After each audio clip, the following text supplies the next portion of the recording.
This morning, a suspect arrested after an explosion at a cafe in St. Petersburg killed a prominent pro-Russian military blogger. Vladimir Tatarsky, a passionate supporter of Russia's war in Ukraine, giving a talk in the cafe when the bomb went off. Tatarsky seen receiving a golden figurine of himself in this video circulating online, with Russian officials suggesting that figurine was packed with explosives. The blast killing the blogger and injuring 40 others, several still in a severe condition. Russian agents arresting Daria Trepova.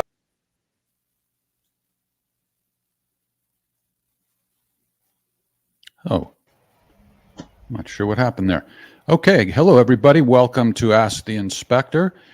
Happy Tuesday to you. This is the lightning round. We do it every Tuesday. We call it the lightning round because Scott answers every question in 3 minutes or less. And today he has his security guard with him. And I need Maverick to watch that video because Maverick, that's what we're trying to prevent. Okay, that can't happen to me. You're responsible. Do you understand your duties? Go for it.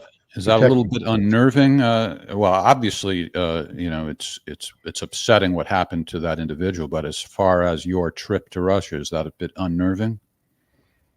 Well, hey, for me, I mean, yeah. I mean, I'm not. Who wouldn't be unnerved by that? I mean, the bottom line is the Ukrainian government has shown that it. You know, this is twice now. They killed Daria Dugina back last year in Moscow. Blew up her car, and now they killed Maxim Fomin. I think he used his screen name or his Namdigier Tatarsky. They killed him for what? For simply articulating points of view that deviate from the official narrative of the Ukrainian government. And we can never forget that this isn't the Ukrainian government acting unilaterally. Everything done by the Ukrainian government is funded and approved by the United States. So it's the American hands are covered in blood here. And, you know, the United States is known for some time that myself and other Americans are on the Mirotvorets list. I'm #1 on the Center for Countering Disinformation's evil Russian propaganda list, which is, you know, one way of putting a giant target on you. So, you know, it's something, you know, we've talked about before. It's something that, you know, you would be a fool not to say, hey, this is a possibility. This is a, you know, something we have to be alert to. But, you know, they reached out and they touched this guy in St. Petersburg in the center, you know, the second city, the second capital of Russia. So who wouldn't be concerned, you know? And again, if it was just me, okay. But, you know, I was planning on bringing my daughters with me. And I have to tell you that Mrs. Ritter is not thrilled. And the daughters are a little nervous. So who wouldn't be? I mean, this is supposed to be an enjoyable opportunity, a chance to see Russia, to meet the Russian people. And now, because of the actions of the Ukrainian government, you know, there will be this underlying tension. There will be security. There's things that we can't talk about now because of this. I was hopeful to be able to talk about the schedule, which is, you know, it'd be pretty cool to say this is what we plan on doing. Can't do that now, because you can't provide advance notice. But how does that work on a practical level, Scott? I mean, the idea of doing an event is to have an audience there when you speak. So how is that going to work now? Well, I think the idea is to live. The idea is not to get, look, that's their problem, not mine. Mm-hmm. Okay. I think, you know, they will do what is necessary to get the word out. But the idea of giving Ukrainian assassins a month's head start to, you know, to position things and get ready, that I just don't think that's no. Well, yeah, I agree. I mean, I guess probably the solution will be just shorter notice as opposed to no notice at all. Well, I don't think you can do no notice. First of all, you know, the Komsomolskaya Pravda is a publisher that's in the business of selling books. Right. And if the idea of having me come on a book tour is to, you know, help sell books, you can't do that with no notice. I mean, as popular as people might think I am, it's simply not a matter of me getting a bookstore and somebody coming out going, Scott Ritter's in here. Everybody come on, line up, buy a book. It just isn't going to happen that way. But, right. You know, again, I see what the guy is saying there. Look, my hosts are professionals. They know what they're doing, and they have provided assurances that the security appropriate to the task is going to be available, and I trust them. So I really am not worried about my physical safety. I honestly believe they aren't going to allow a situation to occur that could do something. But it does change. I mean, it changes. It's a shame because this is supposed to be just this unique opportunity, this wonderful opportunity to interact, and there's going to be this cloud over it, and not because of anything I did or anything because of what the Russian people did. It's because the Ukrainian intelligence services, backed by the United States government, who funds them and encourages them to do this sort of thing. And there's been no condemnation by the United States government whatsoever of this assassination. Well, it's not the first time that you've encountered risks and took a big. Who's that handsome young guy? Yeah, well, I guess they didn't have cameras that were any good back then. But anyway, that is in fact. What's that? It makes me look thin. Well, you were thin then. That's well, that's a young Scott Ritter. They're our favorite weapons inspector, and you're writing a series right now on our Substack, which is at scottritterextra.com. Please subscribe if you haven't already. And this one is about your resignation from UNSCOM. And there wasn't so much physical danger regarding the resignation, but you were risking your career, your livelihood. Oh, no, there's no doubt about that. I was warned off by the CIA and by the National Security Council that if I resigned and spoke out against the policy, that and I won't use the language, but they were going to do something to a certain part of my body, and that's they would make a rear entry that could be painful and possibly an aggressive rear entry. Yes, an aggressive rear entry, and repetitive also throughout the year. And the U.S. government actively engaged in the politics of personal destruction. Their goal was to destroy my reputation.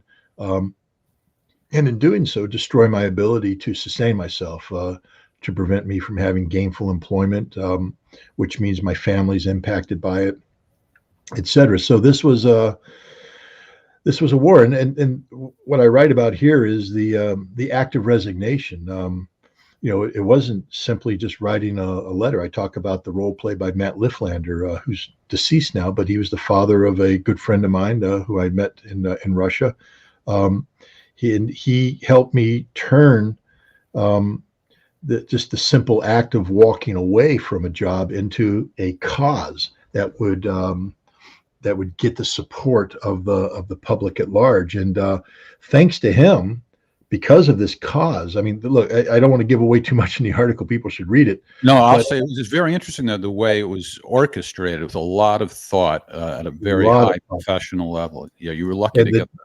The day I resigned, I got a front page story on the New York Times, a front page story on the Washington Post, a major op-ed written in the Washington Post by one of their leading op-ed writers, and an op-ed written by the former editor of the New York Times, one of the most influential voices, all of which were favorable to me. So this set in motion a counter narrative to what the government was trying to do to me. And so I talk about the importance of that resignation and how that helped me position for what you're going to read about next week, which is the politics of personal destruction. Kill the messenger, I call it. All right. So scottritterextra.com. Check it out. Check it out. Let's get to the questions from our beloved audience. Every question is answered in 3 minutes or less. And if not, Scott gets the whip, which is very painful, and we strictly enforce the time limit. The first question comes from the Broken Republic of Ireland. That's how Turla Irwin describes his homestead. There is a picture of Julian Assange that has escaped Belmarsh in the last few days. The first image since his 3-week extradition hearing of September 2020. Today marks his 1,000th day in Britain's Supermax. Not to equate them in any way, but would Julian be a good swap for Evan Gershkovich? Man, look, anything that could get Julian Assange free from prison would be a good deal. But look, if I were an American official, I wouldn't do that. First of all, why would Russia want to? Julian Assange isn't a Russian citizen. Julian Assange is an ongoing political nightmare for the West. While Russia has some, inherent humanity in their foreign policy, it doesn't extend to seeking to swap a foreign citizen wrongly accused of espionage by the United States, a foreign citizen who has no connectivity with Russia whatsoever, for a Wall Street journalist who was caught red-handed taking classified documents from somebody who shouldn't be giving it to him. Now, he is innocent until proven guilty. The investigation is still going forward. There's a chance the Russians will say this is all a big mistake and they'll release him. But the probability is that he's going to go to trial where he'll be charged with espionage. And the Russians, if they're going to take it to trial, they have a very high conviction rate, and he'll probably be found guilty and be given a very long prison sentence for spying. And now he becomes, a commodity that can be exchanged, but exchanged for what? I don't imagine the Russians giving him up for Julian Assange, because Julian Assange isn't a Russian commodity. The Russians are holding something that's of value to the United States. And so they'll try and get something of similar value from the United States. And the United States isn't going to give up Julian Assange for a Wall Street journalist either. I don't think Julian Assange is on the table. He should be on the table. Morally, I'd love to see him released. That photograph the gentleman makes reference to is horrific to see. 1,000 Days of Hell. This is an insult to all humanity, but especially Americans and British people who should be ashamed of what their governments, their respective governments, are doing to a man whose only crime is telling the truth. All right. The latest news is that the photos are fake. And I wanted to just let that go to just make a point that you really have to be careful what you see and believe nowadays. Scott, who's very good at getting to the bottom of the truth, apparently didn't know that. And I'm not, maybe the news that it's fake is fake, but that is. I mean, I heard that it's fake, but I'm not, I was called a liar for telling the truth about weapons of mass destruction. So, am I going to believe something? But these aren't the photos I was referring to. I don't know what these photos are. There's other photos? There's a single photo that I saw of Julian Assange looking very, very bad. But it's a photo that matches, even if the photo isn't of what they say it is, let's be clear. It's a photo that matches the description that Julian Assange's wife, Stella, has given upon seeing him. It matches the mind's eye that one gets in watching the documentary Ithaca, when listening to him talk to his wife, how disjointed he is, the physical description described by his father. So it doesn't matter if the image is fake. Who the cares? What matters is this man has been in prison for 1,000 days. This man who's committed no crime. This man who exposed the United States government as a war criminal government. This man who has, been abused by the British for no reason. That's what matters. Whether that photograph is real or not is a distraction. Who cares? What matters is this innocent man is in jail. Okay, I agree. That is more important. Harry Leuven, Harry from Leuven, I mean. I'll be okay. Do you think that high-ranking government officials use body doubles for safety concerns? Could Mr. Putin, Biden, and others have a doppelganger? Continuing with our theme of fakery or possible fakery. There's an interesting movie, The Eagle Has Landed, old World War II movie where the Germans send a hit team into England to assassinate Winston Churchill. And it turns out that the man they killed was a British actor playing Winston Churchill. Saddam Hussein was rumored to have numerous body doubles, but it turned out that a lot of what was said about Saddam's body doubles was false. Uday, his son, did have a body double. I can't get into security issues. I don't know. I'm not a security service employee, and if I was, I couldn't talk about it. Is there a body double that physically go someplace to create the impression of presidential travel, to create a diversion for the president to go elsewhere? Could be. But that's sort of a long distance fakery that's taking place. Somebody getting into a car that you can't see, the car's driving with a body in the car, you assume it's the president, etc.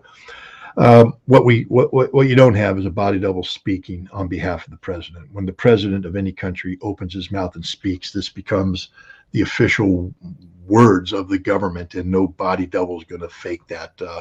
So I think there's a lot of people out there right now, especially about Putin, saying that the Putin that they see here speaking is not the president. No, if the man opens his mouth and speaks, he's the president of Russia. Those words carry weight, and let's just drop this doppelganger nonsense. I have a friend, I think I might have told you before, she actually believes that Biden is not in the White House, that this is some kind of an impersonator, as if nobody would notice it and reveal it. Unbelievable. The movie Dave. Yeah. And one thing I do think they do with the presidential motorcades is you don't necessarily know which car the president is in, right? Because don't they have several that all look kind of the same? That's the idea, is to mix it up so that if somebody has one shot, which one do you do? Right. My advice is don't take the shot. Of course, if you see a guy with fake blonde hair waving in the window, that could very well be Trump. Lyndon Payne from Scotland. As you have been a target for lies and hate for 20 or however many years, how do you manage to cope, and what mechanism do you employ to rise above it all? Ooh, I wish I could rise above it all. Besides drinking a lot of Diet Coke. Yeah, that's what you drink to stay awake. But how do you cope with the stress? I have to tell you, I had more problems 20 years ago than I do today, because I've been there, done that, got the T-shirt. I mean, I'll be just straight up. There's nothing you can do to me today besides kill me that bothers me. You've done everything already, so you can't do anything more. Well, you can put me in jail. Bring it on, bitches. I've been there, done that, got the T-shirt. You think you're going to intimidate me, scare me? It doesn't work. I can't be scared. I can't be intimidated. With the exception of maybe if you target my family, then I just get angry. But I learned a long time ago to just try to control my temper. I think anybody who's watched this podcast knows that every once in a while you can tickle me and I get angry and all that. And I'm as guilty of that as everybody else. But I think Jeff knows that I have a pretty good sense of humor. Absolutely. And I try to cope. I try to cope by having a good sense of humor, about enjoying life, loving life, not getting too serious about the issue. There's a lot of serious stuff out there. And again, if you know me, I'm capable of getting very serious, but I just like living. I enjoy being alive. I've learned to appreciate being alive a lot more when you're denied freedom. And so that's how I cope. I cope by trying to be pleasant, by trying to be nice to people, by trying to have as optimistic an outlook as possible, and by experiencing life. I'm getting older. We all are, Jeff. And I'm now looking at when I look forward, the journey forward is shorter than the journey behind me. And I realize that every day is precious, and you shouldn't spend a lot of time getting wrapped up in things that you can't control. I speak out passionately about things. I feel strong about things. I think life has to have meaning, have a purpose, and I'm trying to find as much purpose and meaning in my life as possible. But life should also be enjoyed. You should be able to relax, have fun, have a beer, have 2 beers. Don't drive. But and so that's my approach. That's my coping mechanism. Basically, I cope by living. Do I do it perfectly? No. Do I make mistakes? Every single day. But do I let it get me down? I try not to. I just move on. Every day is a new adventure, and that's what we're doing. When you enjoy that beer, my advice is to not enjoy it in a Greek mug with a trap door at the bottom. Just a word of advice. Yeah, no, well, you fell for that one. He got you. Because what I did know about that was that once it starts, once it triggers, it empties the whole cup. It's not like it just, see, I thought it was an overflow mechanism, that if you pour it in and you get above a certain thing, that it'll bring out the little bit. But this is literally, if you got greedy and put in too much, it dumps it all. You ever see like in New York City in the summer where they open up a fire hydrant and it's like Yeah. gushing out. Yeah. Yeah. Except it was red wine. Red wine. Yeah, that was. I mean, I'm sorry, Jeff. I know. Is there a stain on your floor now? Well, I think when all is said and done, it was a good thing because by having to clean up the floor, my floor is now cleaner than it otherwise would have been. Lawsuits frivolous. Plus, I get a good story out of it, so it's a win-win You proposition. got a good story, yeah. Yeah. Those of you who don't know what we're talking about, I was given a gift in Austin by our friend Ryan, a cup that was supposed to. What's that? Former friend. Yeah, former friend, and now he's a defendant in a lawsuit that I'm filing against him. And all he said was it would help you. He said I talked to him. He admitted he didn't know himself that it gushes out. He said he warned me that it might leak. Which I didn't even hear him say. Hell of a leak there, Jeff. Yeah. So anyway, during the last podcast, I'm pouring wine into it, and all of a sudden I look down, and from the bottom of this cup, wine is just shooting out all over my floor, all over my desk. Anyway, everybody got a good laugh at my expense.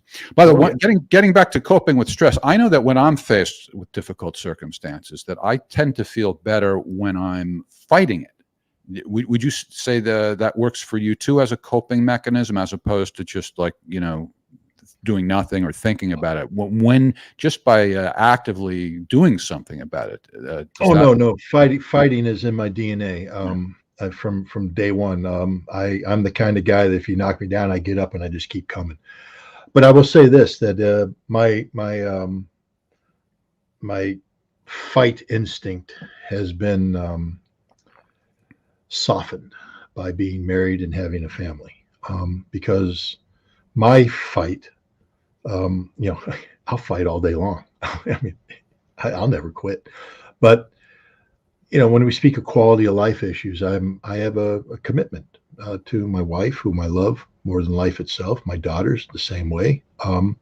Their life isn't supposed to be defined by my struggle, especially if I don't have to struggle. There's certain fights that you have to fight. For instance, my appeal. I will never stop fighting this this unjustified conviction. So I'll fight that till the day I die, until I either win or I stop breathing.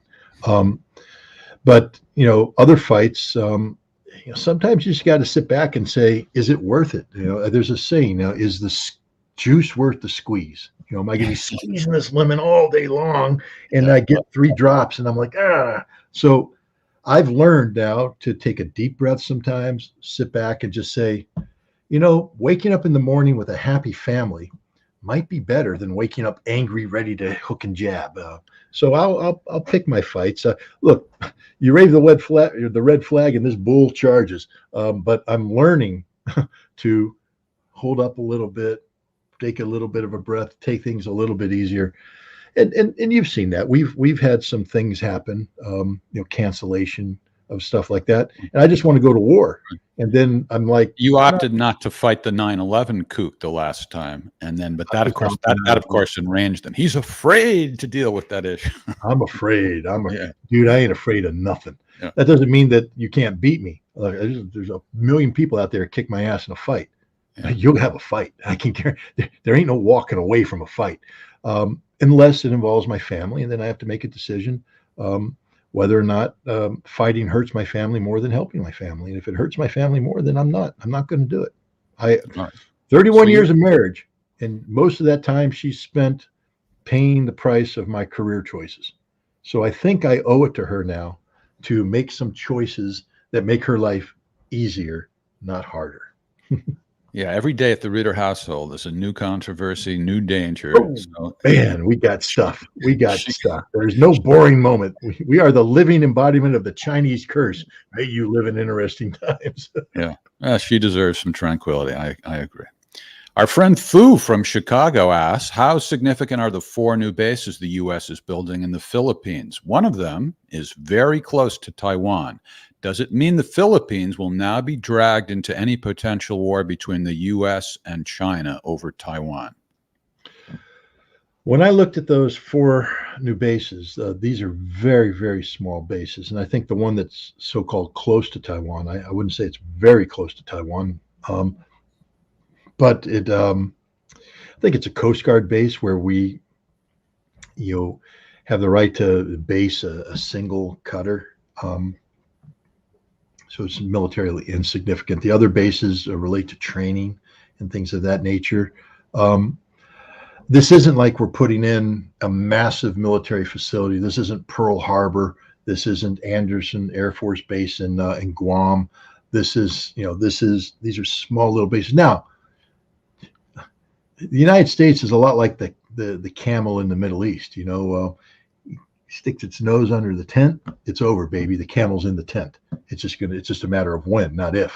And the United States continuing to put these bases out there, we won't accept a permanent small presence. So if the Philippines allows this to happen, unless they dramatically reverse course as they've done in the past, these bases will grow. They will expand. The United States will seek to enlarge here, enlarge there, but it's a multi-year process.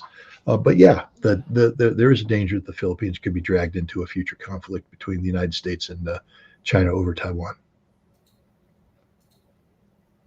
Leo Slew of the Victoria, British Columbia Slews. Why doesn't Putin feel threatened by Finland's decision to join NATO? Why doesn't he start a special military operation to Finland, given Finland shares a longer border with Russia than Ukraine? Well, because Finland has a pathetically small military of no consequence. So Finland joining NATO in and of itself, I mean, look, it's not that they don't feel threatened. The Russians said, we're not happy about this. This is why they're building a 70,000 man strong new army corps in Karelia that threatens Helsinki. Hey, Finland, you just woke up to the fact that now if you go to war against Russia, you lose your capital that quick because you can't defend it. And the Russians are going to build additional forces along the border that if there's a conflict, they will proceed to cut Finland in half and slice and dice it and all that other stuff. Finland has no chance. Now, Finland, Russia has warned Finland that if you allow your country to be used as a launching pad for NATO, that changes the outcome. Doesn't mean Russia's going to invade it, but it means Russia's going to bring even more force structure to bear, and it changes the Russian outlook. People have to remember the history of Finland. Yeah, there was the 1939 war. People talk about that, the Winter War, where the Finns killed a bunch of Soviet soldiers, but they forget how that war ended. The Soviets won. They broke through the Mannerheim Line. They crushed these guys. They won. But then Finland joined the Nazis in 1941, invaded the Soviet Union, surrounded the city of Leningrad, and were part of the siege that killed over 1 million Soviet citizens in Leningrad. And when the war ended, Finland, of course, sued for peace. They switched sides at the end because the Finns are really good allies. NATO, remember this, and they stabbed the Germans in the back. And the Russians let them survive. What the Russians should have done is take over all of Finland, absorb it, and kill all the bad guys and pacify the place. But no, they said, Finland, you can be a sovereign state, stay on, because that's the way the Russians operate. But you need to be, permanently neutral. Well, what has Finland done? They've joined a military alliance that's openly hostile against Russia, that seeks the strategic defeat of Russia. So Finland, understand this: you will never have a peaceful night. You will always live under the shadow of a Russian sword that's ready to cut your head off should you blink wrong. Russia's not going to invade Finland, not going to do a special military operation. If Finland is a member of NATO, Article 5 protections apply. But Finland has to understand this: if there is any conflict between NATO and Russia, Finland's dead instantly. That's their fate. That's their choice. That's the price they pay. All right, Finland, you have been warned. Dmitry from Moscow, where would I be able to buy a ticket for your book tour in Russia? I'm not sure my currently unemployed broke ass would be able to afford it, but maybe I will figure something out till then. Now, aside from the fact that we discussed earlier that these events can't be publicized too far in advance, was it really going to be something where a ticket would have to be purchased? I don't know how Russians operate, to be honest. I don't know if this is something where there's a ticket or you just show up. I've never done something like this before, so I can't know. Dimitri, what I'll say is this: I can't give you the dates that I'm traveling because of security reasons. We already talked about this. My understanding is that the announcements will be made at the appropriate time by the authorities responsible for organizing this and securing this. If you can't make it, send Jeff an email with your contact information. and the Scott Ritter Charity Foundation will find a way to get a signed copy of my Russian book to your broke ass. Okay? Because you made me laugh, and I enjoy laughing. It's part of my coping mechanism. So, yeah, just send Jeff your contact information, and I guarantee you, while we may not meet personally because the Russians, I don't know how they're going to do this, I will promise you that an autographed copy of the Russian language book will make its way to your broke ass apartment so your broke ass person can read it. All right. I think When I I don't say have broke that. ass, I'm just playing off of his words. I'm not being insulting. I hope it didn't come across as No, insulting. no. Okay. So, since there are sanctions, of course, I guess if you give somebody something for free, that's not violating the sanction. But then the problem is delivery. So I guess you're going to have to sign some books and leave it with folks in Russia so that they can send it to people. We will work out the appropriate We'll mechanism. figure it out. The logistics. I'm thinking it all out as we talk. Yeah. All right, let's move on to the next question from Mitch in Michigan. Why doesn't Germany just say fuck you to the United States for blowing up their pipeline and causing them economic hardship? Aside from their disdain for Russia, what compels them to continue relations with the U.S.? I have to be careful. I have an answer, and it's a good question. It's a very fair question, but I have to be careful that my answer is not considered to be frivolous or somehow disrespectful. But I'm going to say it anyways. I just want people to know that when I say this, I'm not trying to be unsensitive to things. I call it the battered wife syndrome. What's in it for a wife to continually be around a husband who beats the living shit out of her every day, abuses her? What's in it for her? Why does she have to continually come back? Because she feels an emptiness inside, a vacuum. Who knows? I'm not a psychologist to explain battered wife syndrome, but what we do know is that a wife who's regularly, habitually beaten by her husband will 9 times out of 10 return to that husband to continue to be beaten, knowing that's her future, and somehow she gains something from that. It becomes a mechanism of fulfillment. And that's Germany. Germany is a battered wife, literally getting the shit knocked out of it by the United States on a regular basis. And then they keep coming back because they know nothing else. They need the United States to complete them. And it's a condemnation of Germany as a nation, the German people. I know there's people out there that demonstrate. We've seen people do that. There's this one hell of this German member of parliament, a lady of Kurdish descent, who German citizen. I made the mistake once of highlighting the Kurdish aspect, and I was accused of trying to denigrate her because of her ethnicity. She is a German, born in Germany. She speaks German better than most Germans do. But she speaks in part. My God, what a courageous woman. The things she says, it's common sense. It's what every German should be saying, condemning her government for their complicity in the attack, telling the Americans to get the hell out of her country. All Germans should be doing is following her lead. And the fact that they're not shows that they all suffer collectively from battered wife syndrome. All right. And lest you think Scott is just posturing here, he really is a loving, affectionate person. And I have photographic evidence of the moment Scott and I reunited in Austin. Are you ready for this? Don't do it, Jeff. Don't do it. Oh, God. I'm crying already. I'm crying already. British expat from Minsk, Belarus. Great to hear that your excellent and informative book has been translated into Russian. Where can I buy a copy of the Russian edition? I already have a Kindle download. Are you planning to visit Minsk or anywhere else in Belarus during your Russian book tour? Sorry, Scott, these questions were prepared before I got the news that we No. Look, I can say by omission that I unfortunately will not be going to Belarus during this trip, and I won't be going to Minsk. I'd love to go to Minsk. I'd love to go to Belarus, but it won't happen. I'm in the process of approving the cover of the the Russian edition, so it hasn't gone to print yet. I would imagine that by the time I arrive in Russia, that they will have printed hopefully several thousand copies of it and have it distributed appropriately. And all I can say, we know who the publisher is, Komsomolskaya Pravda. I assume they have a website.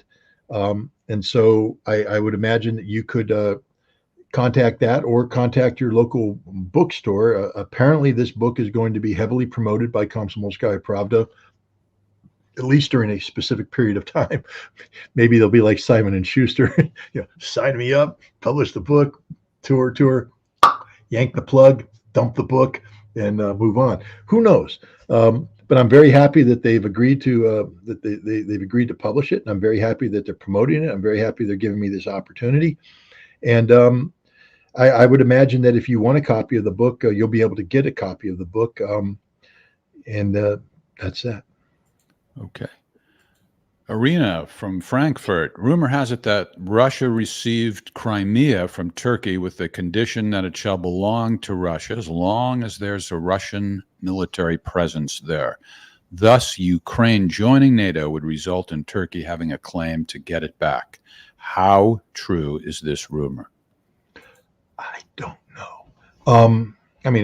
Look, I'll be straight up. I don't know. I'd have to go back and take a look at the agreements, because it wouldn't be a rumor. There would have to be a treaty signed between Russia and Turkey where that was stipulated in writing. Then you have to have scholars, and legal authorities determine whether or not that treaty still, bears weight. There's a lot of treaties in the past that, even though they were valid at one point in time, aren't valid today because change of governments, change of relationships, etc. And so it's possible that the Soviets, for instance, when they took over, they said that these treaty obligations don't carry over. So I don't know. Then that treaty is null and void. Turkey would have to go to war to enforce it, as opposed to saying we have a treaty right to return. I can't imagine the Soviets continuing a treaty that gave the Turks a backdoor into taking Crimea back. First of all, it ain't Turkish anymore. I know there's a Tatar minority, but the majority of people live there are Russia, and they ain't going to Turkey. So I don't know. It's an interesting question. Thank you for it, and we will put a semi-asterisk on it because I'm interested. I'm curious. I'm going to go dig into that and find out if there is indeed a treaty relationship. So thank you for the question. Sergey Chicken, perhaps, from Vorkuta. Mikhail Kazin believes that from an economic point of view, the West will shrink to the level of AUKUS and will make efforts to deindustrialize China as its main competitor. Thoughts? I don't think you're going to see the West shrink to the level of AUKUS. There's Europe, and you can't forget Japan, South Korea, Taiwan, with its links. So the West is, even though it's on the decline right now, I don't see it shrinking to that extent.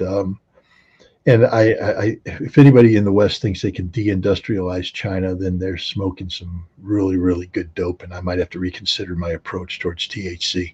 But because on the eve of your trip to Russia is exactly the wrong time. By the way, Russia, I don't do drugs, and I won't do drugs, and there won't be no cannabis oil in my baggage, but or my daughter's. So we're good on that. But no, look, I respect Mr. Kazin. I'm not an economist, so I read everything with an open mind. But I just can't imagine anybody in the West having the arrogance to think that we can deindustrialize China. Although there's been some very arrogant things said lately. Marco Rubio just came out and he decried the fact that Brazil dared to enter into economic relations with China that bypasses the dollar, and they go into direct currency exchange using the Chinese yuan. The spokesperson for the White House got on, and she basically said, any effort to walk away from the dollar as the world's reserve currency is a frontal assault on the American people and will not be tolerated, as if the rest of the world really gives a rat's you know what. They're walking away because you guys sanctioned. They're walking away because you steal money. The world doesn't have to buy into your theft, your thievery, your corrupt system. They're walking away. And what are you going to do about it? Go to war against the world? Look at the arrogance of the United States on display with the statements of both the White House spokesperson and Marco Rubio. It's stunning. All right, let's do one more of the questions submitted in advance. And if you would like your questions to be considered for our next podcast on Friday night, You can submit it to scottritterextra.com. When you get there, just click on Ask the Inspector, and you'll see what to do. Kevin Michelizzi is backstage curating some questions coming in live via Facebook and YouTube. And you can check out Kevin's podcast, American in Crimea. There's the address for his YouTube channel. And let's do one more question before we get to the live ones. Jeff Gadsden from Washington. What's the closest known or speculated location the U.S. has placed nuclear weapons to the Russian border? This is the perfect question. I can pronounce the guy's name. The question is succinct. And those are the ingredients of a good question. Go. Well, I'd have to get the ruler out, but the U.S. has a stock of B-61 bombs in Incirlik, Germany. Turkey, I'm sorry. So I'd have to do that. But there's a stockpile in the Netherlands. They could be close to Kaliningrad. The United States may or may not have nuclear weapons in South Korea. But if they did, Vladivostok, the Russians have a border with North Korea. That would be sort of close. So we're looking at, but also, the United States has nuclear weapons on board their ships, and their ships sail on a regular basis within 12 miles of the Russian, border. We do that in the north. We do that in the Black Sea. We do that in the Baltics. So, bottom line is we're playing a stupid game here. And the problem with stupid games is you get stupid prizes. And the dumbest prize of all is thermonuclear war. And so it would be best if the United States took nuclear weapons off of their forward deployed assets, kept them stored in a reliable basis, in a verifiable basis and deep in the rear, and not be tempted to use nuclear weapons, or not create a situation where people are afraid that we might be tempted to use nuclear weapons. Therefore, assumptions are made. And next thing you know, we're all dead. The book that Scott will be promoting in Russia is Disarmament in the Time of Perestroika. And if you would like your very own autographed copy of it, not only autographed by Scott, but personally walked to the post office in rain, sleet, snow, hail, no matter what, dogs attacking him, he will get it. He will get it to the post office. And just so people know, I'm out of books. So all you people who put in orders, and I think March 25th might be the last unfulfilled batch.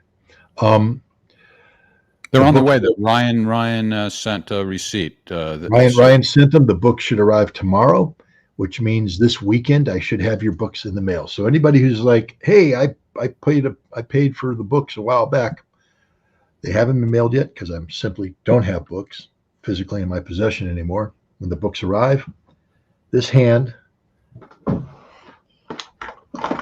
with this pen will sign the book, and then I will put it in an envelope over here. I will make sure it's all filled out appropriately, and I'll walk it to the airport, or I'll actually drive, big box full of books, and I'll spend an hour and a half in line as they put the postage on each thing, and they'll be mailed out to you. So you should be getting them sometime next week. Well, maybe not if you go to the airport, as you just said. I think you got to go to the post office. But you're right, Jeff. You're right. I have to go to the post office.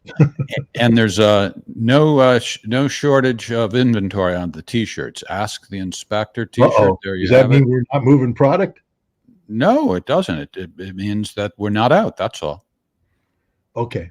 Yeah, they make them when they're ordered. So that's no problem at all. Same address, scottrittermerch.com. And you should not have had that whip. I apologize for that whip. That hurt. See, look at Arkady treating us to a $50 look. donation. The great attorney Arkady Itkin out of San Francisco, California, the feces capital of the world. Thank you, Arkady. Incompetence and reluctance to learn valuable lessons from our mistakes are a bad combination. Okay, incompetence and reluctance to learn valuable lessons from our mistakes. They are a bad combination. Yes, incompetence and reluctance. is a bad combination. Okay. because For not only- $50, we have to try to at least figure out what the hell. Come on, Arcady. We didn't graduate law school. Don't give us a Stanford law constructed sentence, okay? You got to keep it simple for the Marines. Arcady was on our Sunday podcast this past weekend, and he's coming back. I heard a again. lot of good things about it too. Yeah, everybody. Oh, good. He's great. Did you know that he's not only an attorney, he gives dating advice? This is like a thing that he's cultivated over the years. I bet Did didn't you know that. get some dating advice? Yeah, well, not personally from me, but he gave dating advice for, to apply to people in general. He's really good. Okay. He's really remember Loveline? Does he do marriage counseling? Same thing, I guess. Yeah. Okay. Relationship. Maybe we should call it relationship. Relationship management. Yeah. Remember Loveline, Dr. Drew and Adam Carolla? Did you ever see that show years ago? I know the name. Yeah. Yeah. It's that level. It's real. It's funny, but it's also actually good advice. He's great. We're going to have him on regularly.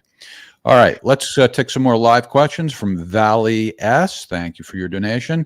Please look into your crystal ball and tell us the eventual outcome of this Trump mess. Crystal ball.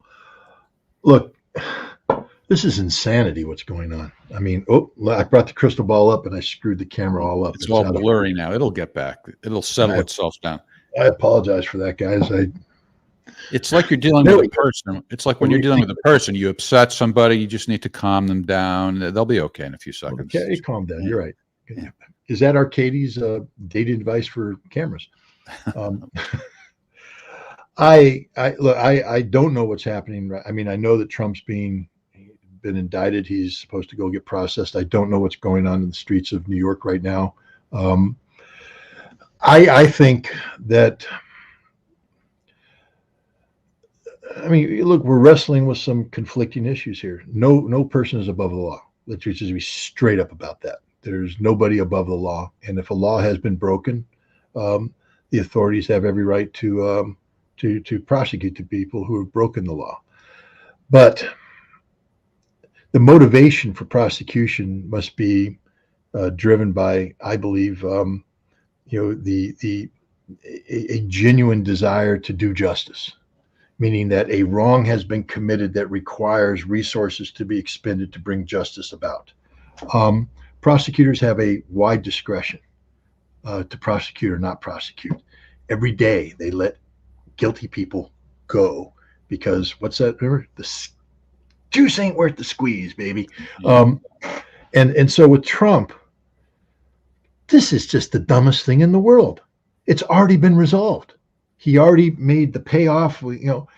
This is pure political vindictiveness. Pure political vindictiveness. It's the same thing about what's going on in Georgia and everywhere. They are looking for any excuse to haul this man before a court to create the impression of a criminal that is unelectable to the American people. But here's a news flash, you morons. You're making him more electable. The more you do this, the stronger his base comes, and the worse the idiots who are doing this. But if you believe, turning on CNN, listening to the lunatic fringe out there gloating about how they got Trump fingerprint and all this kind of stuff, it's pornographic. You're creating the degree of ecstasy they feel about this guy being punished for not even committing a crime is pornographic, and it endangers us all, I think. I mean, in other words, if they can get Trump, they can get anybody. Oh, that's what people don't understand. Look, there's a book written a while back, but the idea of the book, I can't remember the title of it, but I think it was called A Felony a Day or 6 Felonies a Day or something. But the premise was the government, the way they structure laws and such, they can charge any American any day with several felonies. That whether you know it or not, you are committing several felonies a day. And the only way you can say that I don't is if you totally lock yourself up in a in a closet. But even then, there might be a federal law that says if you lock yourself up in the closet, you've committed a felony, because that's the way laws work. They're all out there. It's designed for the authorities to control the public. We're not in a free society. We really aren't. They can selectively pick people out and bring hell down on you. Let me give you an example. Okay, so if you think that you can avoid, if you can piss off the government, just walk away, you can't. And Donald Trump has pissed off the government beyond belief right now. and he's pissed off mainstream media. He's pissed off the liberal establishment, and they're coming at him. But the beauty of the Constitution is when it comes to president, there's only two things. Above 35 years of age, I think the geriatric has that one in order. And natural born American citizen. I think he's got that one too. He can have 26 felony convictions. He could commit murder. He could commit any crime. And if enough Americans say that's who we want as our leader, he's going to be the president of the United States. And you morons, this is a guy who actually comes out and says, I am your retribution. Do you think he's bluffing? Do you really want a civil war in this country? You guys are dumber than dirt. You should ignore this guy. You should leave him alone. You should let him fester and all that stuff. All you do is empower him right now because his base doesn't care about any of the details in the indictment. They don't care. They're not going to read it. They're just going to say this was wrongful. They're going to rip it up and toss it. So, that's where I stand on that. We were talking about Trump's eligibility on Sunday on our other podcast. And, we made the point that if he's of a certain age, he's a U.S. citizen. So that's all that matters, even if he's convicted. And I said, theoretically, even if he's in prison, he could still be the president, although it may not be the best way to serve the country. And then Satori said, would the Secret Service be put in prison too? They'll be sitting outside the stage, things. Yeah. Can you send the book to England? Thanks in advance. Coming. Yes, we're gonna work that out. Anywhere that that's legal to send it, I think we'll be able to do. Scott Ritter, that's you, Scott. Do you know anything about the latest bombings in Syria? Oh gosh, the latest bombings. I mean, because Syria's bombed daily. The latest American bombings, the latest Israeli bombings. I think the Israelis have most recently bombed Syria. I don't know the targets. My understanding is that Israel is targeting locations that have an Iranian presence. The idea is to inflict casualties on Iran, to deter Iran, and to punish Syria for allowing the Iranians in. But I haven't.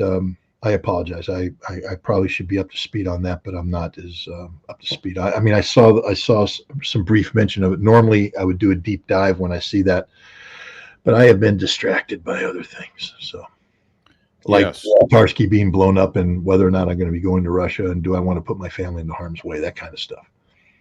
Plus, the news media is dominated by Trump's arraignment, so that would be another. I'm not even watching that. I'm just.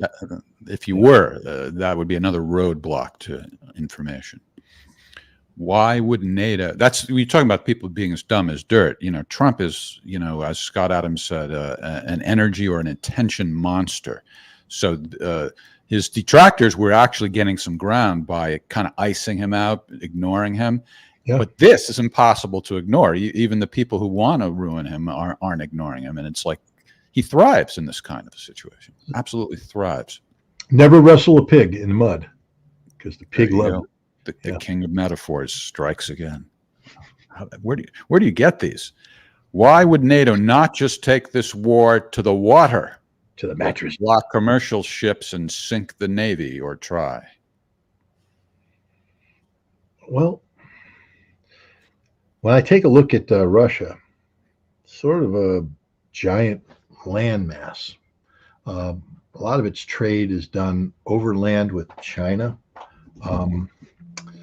I don't know where NATO is going to start sinking ships. And remember this, the closer NATO gets to the Russian coast, the more vulnerable they become to Russian anti-shipping missiles. So whose Navy is going to get sunk? Now I flip the script on this, and I take a look at NATO vulnerabilities. NATO, in order to, do trade with the United States, has to cross the Atlantic Ocean. So, God, you want to take it to water? You don't think Russia has submarines that can go and sink all of our commercial shipping, sink everything that Europe's trying to send to China, shut down the Suez Canal, make it impossible to go around the South African Cape? The vulnerabilities are greater on our end than their end. I don't think NATO wants to take this war to water. All right, let's do one more question. Kevin Michelizzi backstage, making it happen with his curational wizardry. Greetings, gents.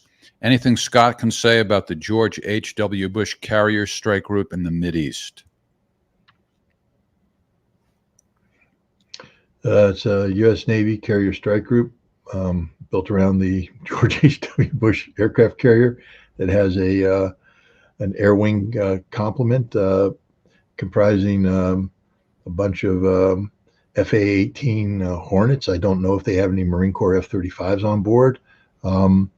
They have the potential of projecting power to the maximum range of their onboard aircraft. They have limited ability of self-defense against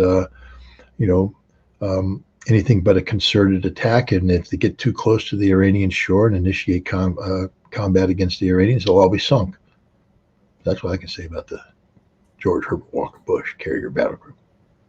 All right. That does it for this week's episode of Ask the Inspector. I just want to point out that Trump's indictment was unsealed just a few minutes before we started this podcast, and it'll be interesting to see whether or not there's egg on our face, because you never know. But I'm going to predict there will be no egg on our face, that even though we didn't see or know what was in the indictment when we were making our comments, I'm going to predict we hit the nail on the head. It's possible that they really got him on something, but I doubt it. So let's check out the news and join us Friday night for the loquacious version of Ask the Inspector at 8 p.m. Eastern Time. We call it the loquacious version because Scott answers each question much more extensively. We hang out for a good 2 hours. I sip wine or take it off the floor, depending on where it lands. And the audience is invited to join me. Adult beverages are optional, as we say. Our other podcast is Sundays, Scenes from the Evolution with Kevin Michelizzi and Tori Mansfield. And Kevin, when is your podcast on? Is it a specific day and time, or is it just whenever, the Crimea? Saturday mornings, 9 Pacific, noon Eastern, and 7 p.m. Moscow. All right. We have so much to promote. Speaking of which, there's Scott's autographed book at scottrittermerch.com. And also the T-shirt. All right, Scott, take care of yourself. Be well. Love you. Thanks for the hug. It was. Should we take one more look at the hug? Come on, why not? There it is. Oh man, that's beautiful. The tears. All right, everybody. All right. Thanks, Kevin. Thanks, Jeff. Thanks everybody for watching, and we'll see you on Friday.